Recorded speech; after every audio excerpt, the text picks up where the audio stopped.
very few of your clients just live by themselves and interact with no one else that's important in their lives. So we also have to take that consideration of if there's a spouse at home. If I have this meal plan, do they want to be part of this meal plan? If I'm raising kiddos and I'm also trying to create food for them, does this meal plan fit them? So again, it also supports that plug and play. If I understand that I want to have more protein with my meals and I want to have less fat and maybe a few less carbs, if I understand that about myself, I can look at what meal that we're eating or I'm making and just kind of adjust my portion or my parts to that and not have to feel like I have to do something completely separate. Hi, I'm Schutte.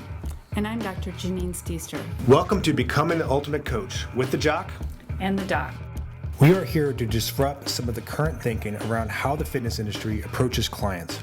Our goal is to educate and inspire fitness professionals to get the results, income, hours, and career that they want and deserve.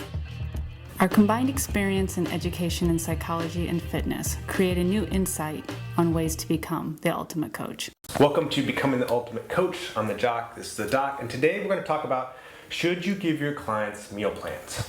And our recommendation is no. In our last episode, we talked about just do nutrition and adding that as a service, and we weren't a big fan of just that because you need to get into these bigger lifestyle, these bigger habit changes, all these different pieces of their lives, besides just specifically with the nutrition. The same thing goes with the meal plan. What we like to have clients do is we want to teach clients how to fish. We don't want to just give them a fish. And so the problem with giving someone a meal plan, there's several things with this, and this is why we don't recommend it, is you give someone a meal plan and all of a sudden they respond back, well, you had blueberries for breakfast, I don't like blueberries. So then we're just changing out different things based on their preferences. Then the next week they're like, well, you had this Applegate turkey bacon for breakfast, I ran out of that, I didn't know what to do for that. So it's just constant game of telling them exactly what to do, them having issues, them being dependent on you. One thing I want to do as a coach is I want these clients not to be dependent on me for the rest of their life. I want to teach them how to think about their habits, their behaviors, their nutrition, their movement, all these different things so that they can make these decisions on their own so that they can have long-term success. Yes, will a meal plan give someone success in the short term? Absolutely. You can write out the perfect calories and macros for that individual. They can lose during that time, but it's a lot like these other extreme diets that we see or these extreme approaches people take. It's good short term, it doesn't work out long term. So Janine, will you kind of get into why this isn't a great fit? Yeah, well, there's a couple of things there. The big thing is that, I'll say three. One of them you touched upon is that teaching someone to fish. If I don't understand why the blueberries are there, what they're supporting, or the Applegate turkey bacon, or any of those kind of things, I can't effectively replace or make decisions on my own, or if I'm traveling, or if I'm going elsewhere. So it's not a lifestyle. It's an in the moment. If I follow this to a T, I might have some success. But then it also is what contributes to, for many people, that feeling of a lack of success or poor motivation or things like that, because once they're done with it, they don't know what to do, and then things creep back, and then they feel very unsuccessful. The other part of this is that we have to really think about personalities. Some people like structure, and they do really well if they plan their meals and they thrive on that. And if you have someone that does that, you can create a template for what to think about for breakfast, lunch, dinner, and snacks, and then teach them how to plug and play and what to look for. They're literate. They can read nutritional labels, things like that. They can think about that. So for those people, they really may want one, but again, to your point, give it a plug and play so that they can create that plan, that structure. But a lot of personality types, especially even the ones that like planning, if the rest of their life isn't feeling very controlled at that moment, got little kids, run around everywhere, job is stressful or constantly evolving, especially lately people's work has really shifted constantly for them. If you don't have a lot of say in what you're doing, then having someone tell you exactly what to eat also feels like you don't have any control. And so people really actually might get anxious with that, not feel real strong about that.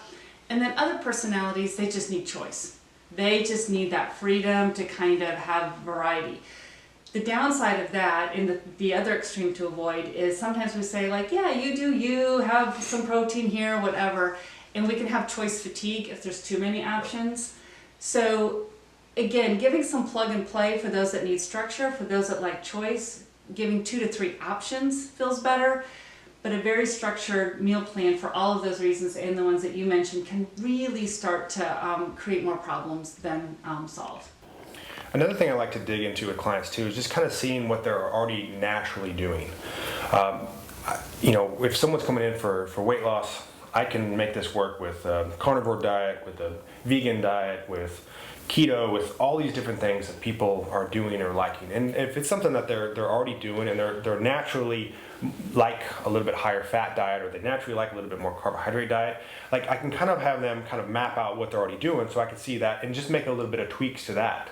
Because if it's such a big extreme from what they're usually doing and what they like, the likelihood of them sticking with that long term is very limited. And we really need to customize this for each person. So having just a blank template that I'm just adjusting by their sex and their weight and their body fat, stuff like that, and it's just calories and macros and just kind of plug and play in food right there. Again, it might work short term, but it's not that good long term.